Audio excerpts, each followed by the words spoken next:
This video is brought to you by my two books, Practical Music Theory for the Rock Guitarist and The Blues Guitar Bible.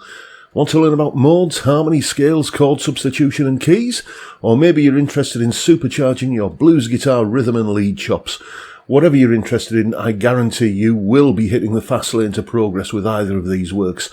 Both feature video demonstrations and tutorials, loads of tabs and jam tracks to play along with, and I promise you, everything is explained in crystal clear plain English. Check out the links in the description for more details.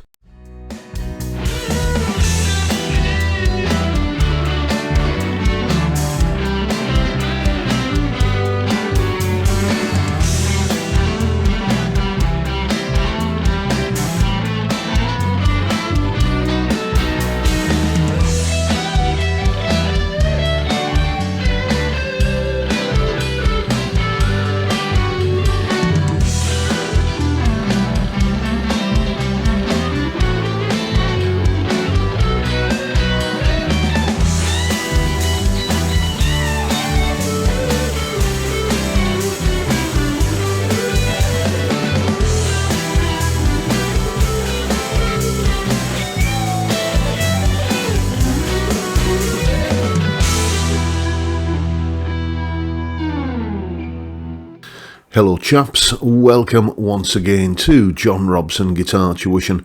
As always, I do hope you're well. That little rough mix of a solo there was me just having a bit of a blow over the backing track that we're going to be creating today, or I should more accurately say, the backing track that we're going to be continuing to create today, because that is what we're all about on a Wednesday on this channel. Now, this is the new regime for Wednesdays, basically a little series of videos on home recording.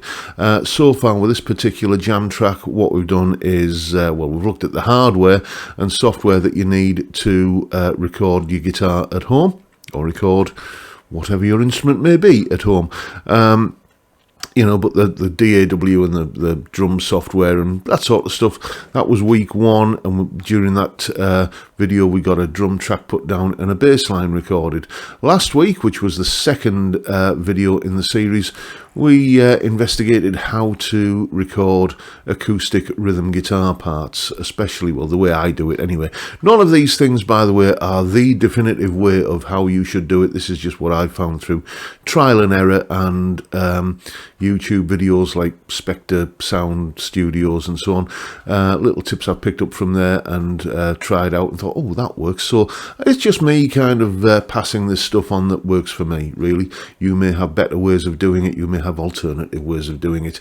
But last week I showed you how I record an acoustic rhythm guitar part, in basically hoping to get a more realistic sound when you're recording a DI'd acoustic guitar. This week it is all about the electric rhythm guitar parts, and we're going to be doing two things here. Doing the clean kind of strummy chords on an electric guitar, and then later on we're going to be putting some chunky power chordage onto what's going on. I will just mention before we go any further that the settings I'm using for all of the guitar sounds you've already heard, that solo at the top of the video, and all the ones you're going to hear are simply the vintage channel on the Blue Guitar Amp 1 Mercury Edition, and I'm varying the amount of gain simply with the guitar's volume control, which is my preferred way of doing it. So without further ado, let's have a little bit of a look at how I record electric rhythm guitar parts. Okay, here we are again in my DAW Reaper. What we've done so far, we've got the drums, the bass, and the double-tracked acoustic rhythm guitar that we put in last week. What we're going to do now is record some clean electric rhythm guitar parts. So I need a track to put that onto, and we can insert a track in one of three ways. Right click, insert new track, or Control T, that'll give you the same thing. Or what I like to do, my habitual way of doing it is just a double click in here, and that gives me a new track. What I actually need though are three tracks, because if you notice up here on this acoustic chords section here, I've got like this main track here, We call this a folder here where you have tracks within tracks. So what that means is I recorded the first acoustic part, and then the second acoustic part, and then they're both feeding into, those two tracks there are both feeding into this main one here. And I can control the volume and EQ and any other parameters that I want to apply to both of these, just by, kind of doing it on the parent track here, if you like. These two tracks here are panned hard left and hard right, and that gives us that nice stereo sound that we looked at last week. So I'm going to do the same thing here for the electric rhythm guitar parts.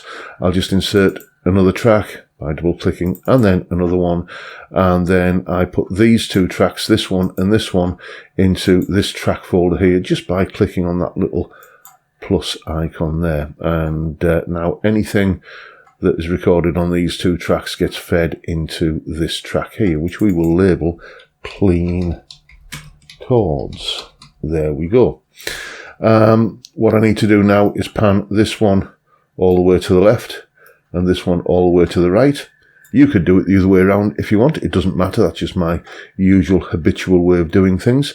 And as soon as I arm these tracks to record, like that, and I could do that one as well, but I don't want to record onto both tracks simultaneously. I want to record onto this one, maybe this one, and then double track it with the same thing on this one.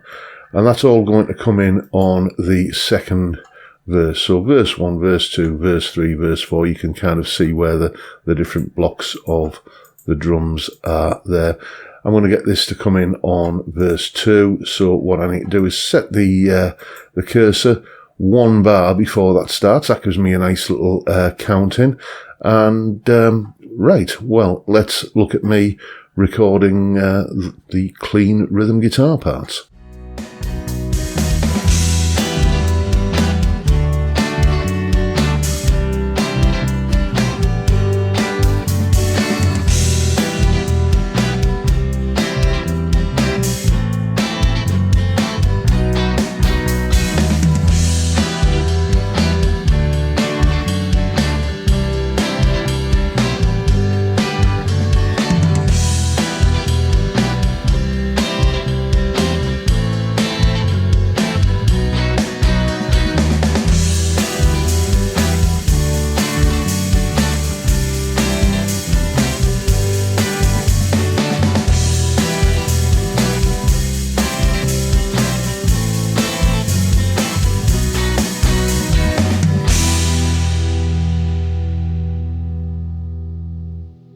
And now taking that same methodology of creating a track folder with panned left and right tracks in it, let's hear the kind of chunkier, dirtier rhythm guitar parts, the power chords basically. That sounds like this.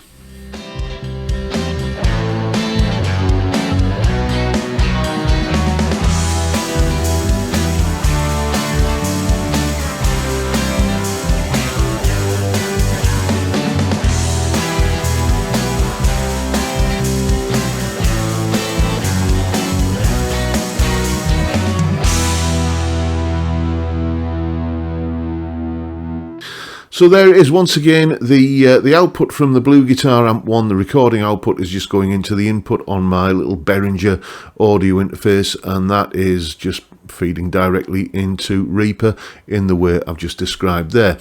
Don't forget, as always, there is a full tab for that solo that we kicked the video off with in both Guitar Pro and PDF formats, along with a clip of me playing it and the jam track as it currently stands for you to have a go at as well. Just have a little bit of a jam like I did, why not? Great fun. All of that is up on my Patreon page. There's the address, link in the description. As I'm sure you know by now, $3 or about £3 a month gets you access to all of these additional goodies that go along with these YouTube videos. And of course, a massive, humongous, heartfelt and sincere thank you to everyone who supports me in that or any of the other ways, all of which are downstairs in the description, including my new album, which is, kind of has been released into the wild, shall we say. There's links for that down there as well. Go and check it out. It's up on Bandcamp, and you can buy the premium edition, which has the all of the tabs and videos and jam tracks and all of that sort of stuff as well. There's a link for that there as well. If you're one of my Patreon supporters, then there are discount codes that have already been posted on Patreon that you can use for a little bit of money off both of those versions of the album. Anyway, that's the shilling over and done with. I'll just mention that, of course, not to forget the live stream every Friday 5 p.m. UK time, where we drink beer and talk about music and guitars and whatever else crops up. Basically, it's just beer and chat on a Friday. I enjoy it, and I hope you will too. It's a great way to kick off the weekend, and I'd love to see you there if you can make it. But for now, I'll bid you all a good day and say thank you so much for watching. Thank you for your time. Look after yourselves, folks. Stay well, stay safe, and above all, stay sane. Bye for now.